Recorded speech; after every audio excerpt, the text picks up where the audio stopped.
The first thing I remember is the sound of the lock turning, a heavy metallic click that echoed through the narrow hallway.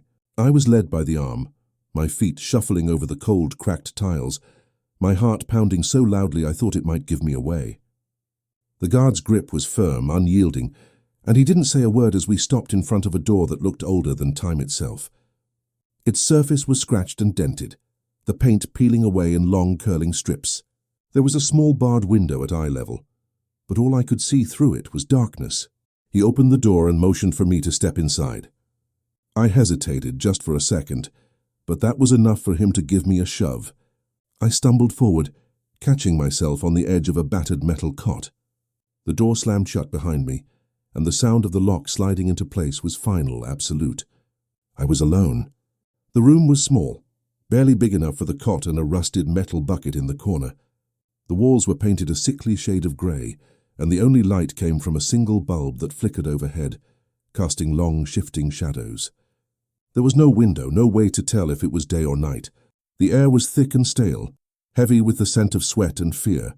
I sat on the cot, my back pressed against the wall, and tried to steady my breathing. I told myself I would be fine, that this was just another punishment, that I could handle it.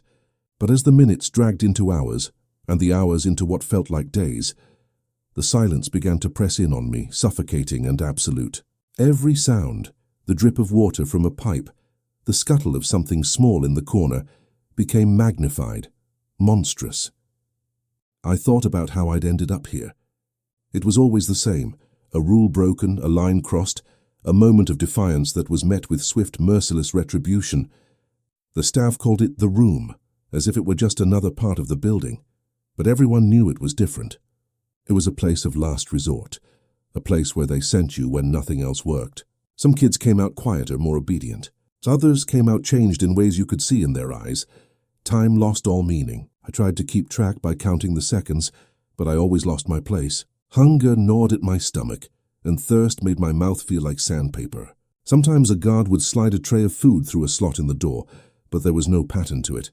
Sometimes it was hours, sometimes longer. I learned not to expect anything. The worst part was the darkness. Sometimes the bulb would go out, plunging the room into pitch black. I would sit there, hugging my knees to my chest, listening to the sound of my own breathing, trying not to think about what might be lurking in the shadows. My mind played tricks on me. I saw shapes moving in the corners, heard whispers that couldn't possibly be real. I tried to remind myself that I was alone, but the fear was always there, just beneath the surface.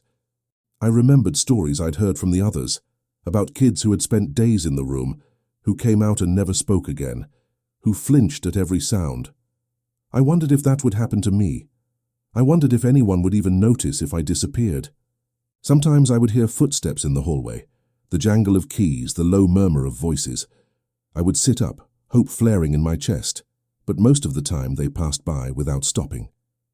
When the door finally did open, it was always sudden, blinding. The light from the hallway was so bright it hurt my eyes, and the guard's face was just a shadow against it. They would ask questions, always the same ones. "Are you ready to follow the rules? Are you ready to behave?" I learned quickly that the only answer was yes, no matter how I felt. Anything else meant more time in the room, but even when I said what they wanted to hear, I could see the doubt in their eyes. They knew the room changed people. They counted on it. I started to notice things. Scratches on the wall, names carved into the paint, desperate messages left by those who had come before me. Some were just names and dates. Others were pleas for help or angry curses. I traced my fingers over them, feeling a strange sense of connection to the others who had sat where I was sitting, who had felt the same fear and loneliness. I tried to hold on to myself, to remember who I was before the room.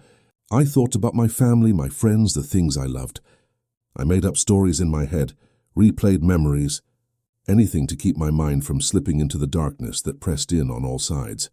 One night, at least, I think it was night, the bulb flickered and went out for good. I sat in the darkness, listening to the sound of my own heartbeat, and I realized that I wasn't afraid anymore. I was angry. Angry at the people who put me here. Angry at the rules that made no sense. Angry at myself for letting them break me. When the door finally opened again, I didn't flinch. I stood up, blinking against the light, and looked the guard in the eye. He seemed surprised, maybe even a little uneasy. I realized then that the room hadn't taken everything from me.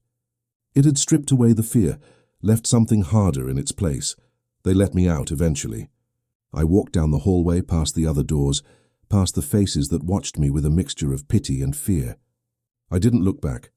I still think about the room sometimes, about the darkness and the silence and the way it changed me. I know now that survival isn't just about following the rules or keeping your head down. Sometimes it's about holding on to the smallest piece of yourself, no matter how hard they try to take it away. And sometimes it's about walking out of the darkness and refusing to let it follow you.